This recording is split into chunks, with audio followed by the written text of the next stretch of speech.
आज के इस चर्चा में हम एक बेहद दिलचस्प और अनोखी शिक्षण पद्धति को डिकोड करने जा रहे हैं। एक ऐसी पद्धति जो प्राचीन दर्शन, गणित और गेम डिजाइन को एकदम खूबसूरती से एक साथ पिरो देती है। जेपी सर द्वारा तैयार किया गया ये तरीका धवला ग्रंथ के ओज युग्म कंसेप्ट को बिना रटे लॉजिक के सहारे समझना सिखाता है। तो चलिए बिना किसी देरी के सीधे इस विषय की गहराई में उतरते हैं। अब जरा इस विशाल संख्या पर नजर डालते हैं। 9,99,999। सच में जब भी बोर्ड पर इतनी बड़ी संख्या लिखी जाती है ना, तो तुरंत दिमाग चकराने लगता है कि भाई इसे कैसे हल किया जाए। क्लासरूम में एकदम से एक अलग ही एनर्जी और उत्सुकता आ जाती है। लेकिन यहीं पर एक बहुत बड़ा चैलेंज है। सवाल यह है कि क्या इस विशाल संख्या की कैटेगरी को महज 1 सेकंड में पहचाना जा सकता है? पहली नजर में तो ये एकदम इम्पॉसिबल सा लगता है ना? लेकिन इस विश्लेषण के अंत तक इसका जवाब सिर्फ गणितीय रूप से ही क्लियर नहीं होगा, बल्कि एक बहुत ही गहरे दार्शनिक सत्य को भी उजागर करेगा। अब यहां जो सबसे दिलचस्प चीज है वो है ये चित्र। ये जेपी सर की शिक्षण पद्धति का एकदम कोर है, धवला गेम लैंडस्केप। और यकीन मानिए ये कोई साधारण सा पोस्टर नहीं है, ये अपने आप में एक पूरा ब्रह्मांड है। इसमें सब कुछ समाहित है। 2 देश, 4 खिलाड़ी, सिर्फ एक नियम और बीच में चलता हुआ एक अकेला यात्री। रटने के बजाय विजुअल्स और कहानी के जरिए सीखने का ये एक मास्टरपीस है। तो इस मेथड के ब्लूप्रिंट को समझने के लिए हमारे पास 4 मुख्य बिंदु हैं। पहला, खिलाड़ी। दूसरा, पैटर्न की पहचान। तीसरा, महान यात्रा। और चौथा, आध्यात्मिक रहस्य। चलिए आगे बढ़ते हैं।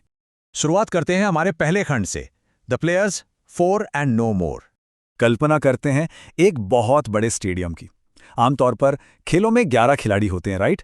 लेकिन धवला के इस अनोखे खेल में पूरे ब्रह्मांड में सिर्फ और सिर्फ 4 खिलाड़ी हैं। ये तालिका इस मूल तर्क को बहुत ही शानदार तरीके से दर्शाती है।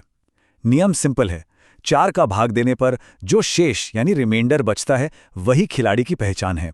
अगर शेष 1 है तो खिलाड़ी कलयोज यानी के है। अगर शेष 2 है तो बादर युग्म यानी बी। अगर शेष 3 है तो तेजोज यानी टी। और अगर शेष बिल्कुल शून्य है तो खिलाड़ी कृतयुग्म यानी सी है। बस पूरा का पूरा गणितीय ब्रह्मांड इन्हीं 4 खिलाड़ियों में सिमटा हुआ है। अब आते हैं दूसरे खंड पर, pattern recognition, the mathematical engine. यहीं से खेल में असली मजा आता है। ये तरीका फॉर्मूले रटने के बारे में तो बिल्कुल भी नहीं है, ये एक छिपे हुए पैटर्न को खोजने के बारे में है। और वो गोल्डन रूल क्या है? भागफल नहीं देखना, केवल शेष देखना है। जब हम किसी भी संख्या को 4 से डिवाइड करते हैं तो हमारा पूरा फोकस सिर्फ इस बात पर होना चाहिए कि बाकी क्या बचा। बस यही वो इंजन है जो इस खेल को तेज करता है। चलिए इसे तेजी से आजमा कर देखते हैं। संख्या है 17, 4 से भाग देने पर शेष क्या बचेगा? जी हां, 1। तो खिलाड़ी कौन हुआ? केलियोज। देखिए दिमाग कितनी जल्दी इस नियम को पकड़ लेता है और छोटे नंबरों के लिए पैटर्न को डिकोड कर लेता है। एक और उदाहरण लेते हैं। संख्या 20, इसे 4 से भाग देते हैं। शेष क्या बचा? एकदम शून्य यानी 0। तो तुरंत जवाब मिलता है कृत युग्म। एक बार ये बेसिक फंडा क्लियर हो गया ना, तो समझ लीजिए गणित एकदम पानी की तरह सहज हो जाता है। आगे बढ़ते हैं तीसरे खंड की ओर, the grand journey, numerable to innumerable. अब इस कहानी में आता है एक बड़ा ट्विस्ट। चित्र में अगर हम ध्यान दें तो यात्री अब अपने पहले देश यानी संख्यात नगर को पीछे छोड़कर एक बहुत ही विशाल असंख्यात महादेश में कदम रख रहा है। संख्याएं अब छोटी मोटी नहीं रहीं, वे अब अनंत की ओर बढ़ रही हैं।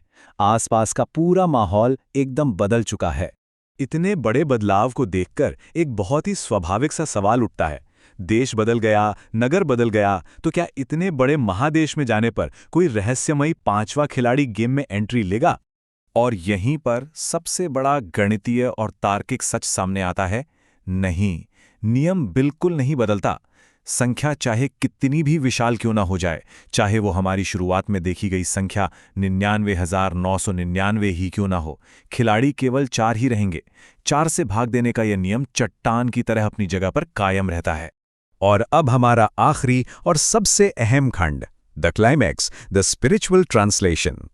यहां आकर हम इस पद्धति के एकदम चरम पर पहुंच जाते हैं, जहां एक सिंपल सी गणितीय ट्रिक एक बहुत गहरी आध्यात्मिक बुद्धिमत्ता में बदल जाती है। यही धवला ग्रंथ का असली दिल है। पोस्टर के बीचों बीच चलते हुए उस यात्री को देखें। वो यात्री वास्तव में जीव है, यानी कि आत्मा। जिस तरह संख्याएं बदल गईं लेकिन गणित का नियम नहीं बदला, ठीक उसी तरह ये जीव पूरे ब्रह्मांड में यात्रा करता है, नई नई अवस्थाओं का अनुभव करता है, लेकिन अपनी मूल प्रकृति, अपने द्रव्य स्वभाव को कभी नहीं खोता। इसे कुछ इस तरह से कंपेयर करके देखते हैं। एक तरफ बाहरी चीजें हैं जो बदलती हैं, देश बदलता है, संख्या बदलती है, जीवन की सिचुएशन बदलती है। लेकिन दूसरी तरफ जीव नहीं बदलता, नियम नहीं बदलता।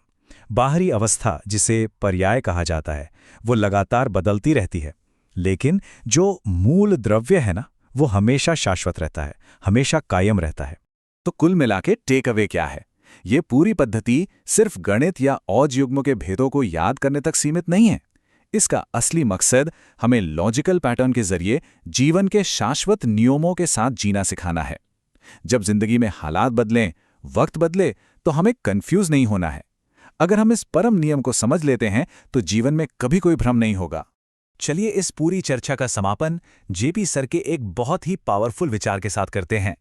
4 खिलाड़ी कभी नहीं बदलते, देश बदलते हैं, संख्याएं बदलती हैं, पर नियम शाश्वत रहता है। बिल्कुल वैसे ही जैसे आत्मा अनेक पर्यायों से गुजरती है, पर उसका स्वभाव कभी नहीं बदलता। सोचने वाली बात है, क्या ये गहरा विचार जीवन के हर बड़े बदलाव में हमें शांत और स्थिर नहीं रख सकता? इस शाश्वत नियम पर विचार जरूर कीजिएगा।